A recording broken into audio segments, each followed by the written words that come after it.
खाँडदेवी गाउँपालिकामा अधिकृत र सेवाग्राही बीच भनाउनु भएको छ। धन्य हात हालहालको अवस्था आएको थियो होइन।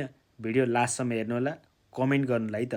के अझै पनि नेपाली जनताहरूले सरकारी सेवा सुविधा पाउनको लागि यसरी नै कर्मचारीहरूसँग लडाइँ झगडा गर्नुपर्ने, झन्झट बेहोरिरहनु पर्ने हो? यस विषयमा बालेन सरकारको विशेष ध्यान जान जरुरी छ। के लाग्छ तपाईँलाई कमेन्ट गर्नु है त। पालिका हुन्छ, सभा हुन्छ, विशेष सभा हुन्छ, बुझ्नुभयो? ठुलो स्वर नगर्नुहोस्। तपाईँ पनि ठुलो स्वर नगर्नुहोस्। सानो स्वरले सम्झाउने कोसिस गरेको बुझ्नुभयो?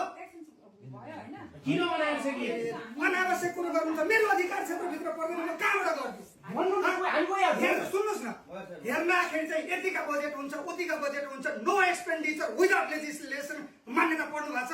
मैले एक पैसा पनि नि बिना जनप्रतिनिधिको स्वीकृति बिना खर्च गर्न सक्दिनँ। हो अनि जनप्रतिनिधि तपाईँ मलाई भन्छ यार, मलाई सुन्नुहोस्, 11 महिना 11 मा त्यसपछि तपाईँको अधिवेशन भयो होला त यहाँ, त्यो फाइन्ड आउट गर्नुहोस्।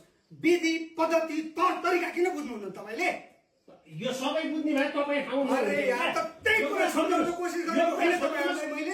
जनता अध्यक्षको जनता भनेको गर्नुहोस् भन्ने कुरा हो। 3 लाख रुपैयाँ मैले त्यति भए सम्झौता गर्नुहोस् भन्ने कुरा। 3 लाख तपाईँले जनता पाउने होइन क्या सर? सुन्नुहोस्, तपाईँले भन्नु पर्यो, अध्यक्षलाई भन्नु पर्यो यस्तो तोप नलाउनु छ भन्नु पर्यो क्या तपाईँ? 1 मिनेट हामीलाई किन पढाएको भन्नु पर्यो नि त यार।